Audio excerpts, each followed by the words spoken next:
नमस्ते दोस्तों, आज हम बात करेंगे कुछ बेहतरीन म्यूचुअल फंड्स के बारे में जो आपके निवेश के लिए एक अच्छा विकल्प हो सकते हैं।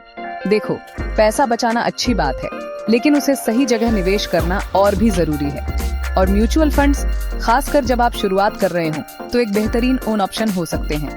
इस वीडियो में हम ऐसे 10 म्यूचुअल फंड्स के बारे में जानेंगे जो पिछले कुछ समय से अच्छा प्रदर्शन कर रहे हैं।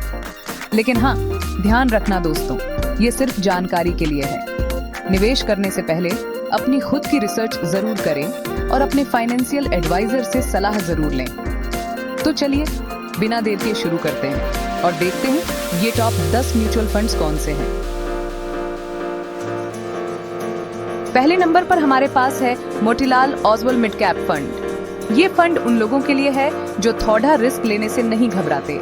मिड कैप कंपनियों में निवेश करता है, यानी ऐसी कंपनियां जो अभी बहुत बेडेड ही नहीं हुई हैं, लेकिन ग्रोथ करने की अच्छी संभावना रखती है। इस फंड का AUM यानी एसेट्स अंडर मैनेजमेंट 27,780 करोड़ रुपए है, जो दिखाता है कि बहुत से लोग इसमें भरोसा करते हैं। और अच्छी बात यह है कि आप इसमें सिर्फ 500 रुपए से शुरुआत कर सकते हैं।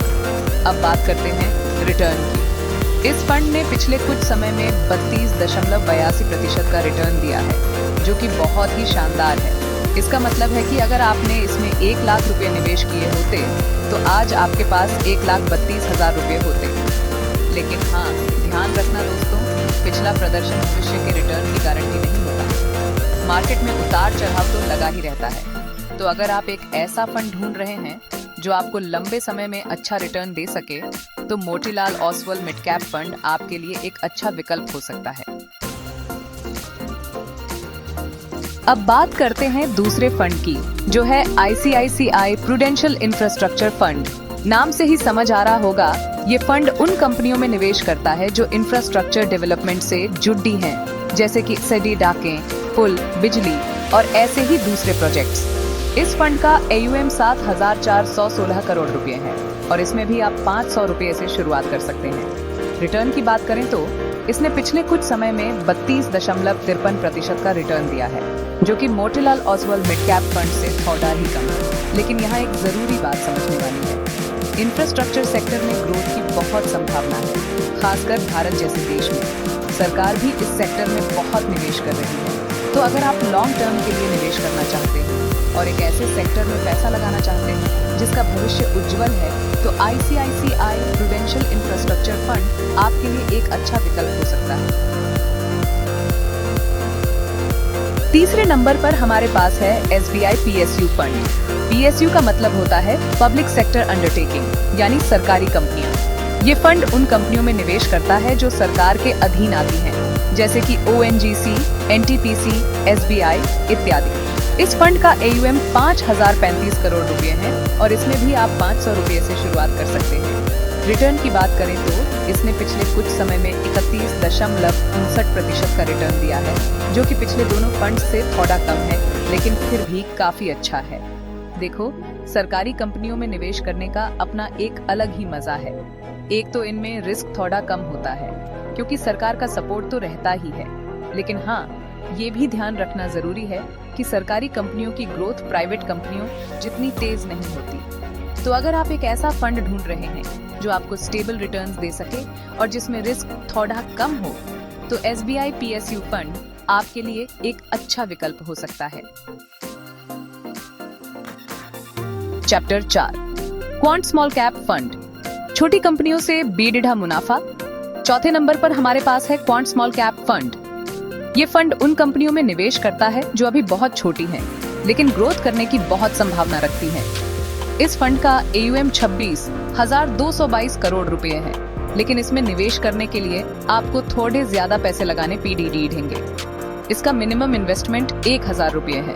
रिटर्न की बात करें तो इसने पिछले कुछ समय में 30.80% का रिटर्न दिया है, जो कि बहुत ही अच्छा है।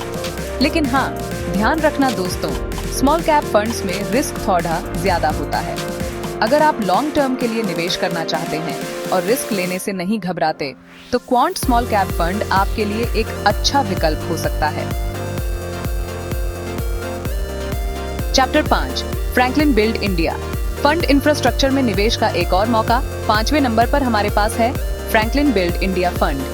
ये फंड भी इंफ्रास्ट्रक्चर सेक्टर में निवेश करता है, जैसे कि ICICI प्रूडेंशियल इंफ्रास्ट्रक्चर फंड। इस फंड का AUM 2,726 करोड़ रुपए है और इसमें भी आप 500 रुपए से शुरुआत कर सकते हैं। रिटर्न की बात करें तो इसने पिछले कुछ समय में 30.21% का रिटर्न दिया है, जो कि काफी अच्छा है। देखो, इंफ्रास्ट्रक्चर सेक्टर में ग्रोथ की बहुत संभावना है और ये फंड आपको इस ग्रोथ का फायदा उठाने का मौका देता है। तो अगर आप एक ऐसा फंड ढूंढ रहे हैं जो आपको लॉन्ग टर्म में अच्छा रिटर्न दे सके और जो इंफ्रास्ट्रक्चर सेक्टर में निवेश करता हो, तो फ्रैंकलिन बिल्ड इंडिया फंड आपके लिए एक अच्छा विकल्प हो सकता है। Chapter 6, Invesco India PSU equity fund.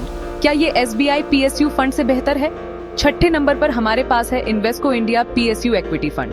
ये फंड भी SBI PSU फंड की तरह सरकारी कंपनियों में निवेश करता है। इस फंड का AUM 1,281 करोड़ रुपए है और इसमें भी आप 500 रुपए से शुरुआत कर सकते हैं। रिटर्न की बात करें तो इसने पिछले कुछ समय में 30.09% का रिटर्न दिया है, जो कि SBI PSU फंड से थोड़ा ही कम है। देखो, दोनों ही फंड सरकारी कंपनियों में निवेश करते हैं, लेकिन उनके पोर्टफोलियो में थोड़ा बहुत अंतर होता है। तो अगर आप सरकारी कंपनियों में निवेश करना चाहते हैं, तो आप इन दोनों फंड्स की तुलना कर सकते हैं और देख सकते हैं कि आपके लिए कौन सा ज्यादा बेहतर है। 7वें नंबर पर हमारे पास है बंधन इंफ्रास्ट्रक्चर फंड। ये फंड भी इंफ्रास्ट्रक्चर सेक्टर में निवेश करता है, लेकिन ये बाकी फंड से थोड़ा अलग है। ये फंड उन कंपनियों में निवेश करता है जो इंफ्रास्ट्रक्चर प्रोजेक्ट्स को फाइनेंस करती हैं, जैसे कि बैंक और NBFCs। इस फंड का AUM 1,577 करोड़ रुपए है और इसमें भी आप 500 रुपए से शुरुआत कर सकते हैं।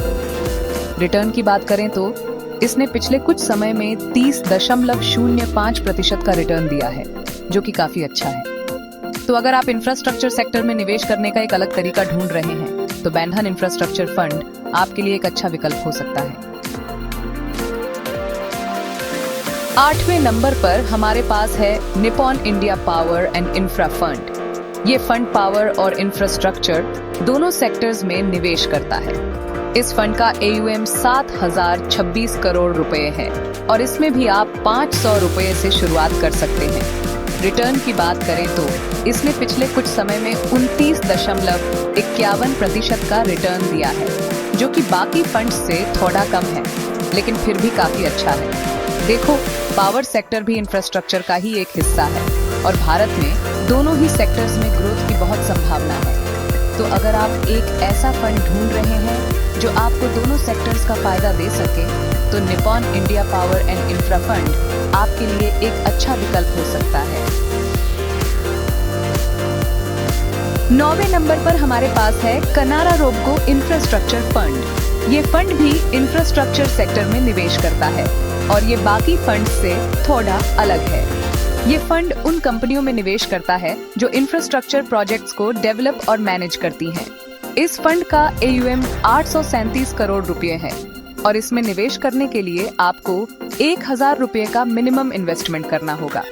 रिटर्न की बात करें तो इसने पिछले कुछ समय में 29.17% का रिटर्न दिया है, जो कि बाकी फंड से थोड़ा कम है, लेकिन फिर भी काफी अच्छा है। तो अगर आप इंफ्रास्ट्रक्चर सेक्टर में निवेश करने का एक और तरीका ढूंढ रहे हैं, तो कनारा रोबेको इंफ्रास्ट्रक्चर फंड आपके लिए एक अच्छा विकल्प हो सकता है।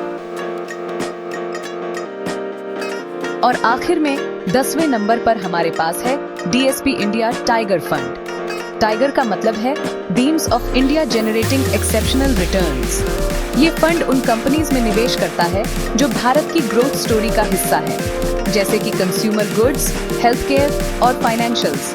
इस फंड का AUM 4,950 करोड़ रुपए है और इसमें आप 500 रुपए से शुरुआत कर सकते हैं। रिटर्न की बात करें तो इसने पिछले कुछ समय में 28.71% का रिटर्न दिया है, जो कि बाकी फंड से थोड़ा कम है, लेकिन फिर भी काफी अच्छा है। तो अगर आप एक ऐसा फंड ढूंढ रहे हैं जो आपको भारत की ग्रोथ स्टोरी का फायदा दे सके, तो DSP इंडिया टाइगर फंड आपके लिए एक अच्छा विकल्प हो सकता है। तो दोस्तों, ये थे कुछ बेहतरीन म्यूचुअल फंड्स जो आप अपने निवेश के लिए चुन सकते हैं। याद रखना, ये सिर्फ एक जानकारी देने वाला वीडियो है, कोई सलाह नहीं। निवेश करने से पहले अपनी खुद की रिसर्च जरूर करें और अपने फाइनेंशियल एडवाइजर से सलाह जरूर लें। अगर आपको ये वीडियो पसंद आया हो तो लाइक और सब्सक्राइब करना ना भूलें। धन्यवाद।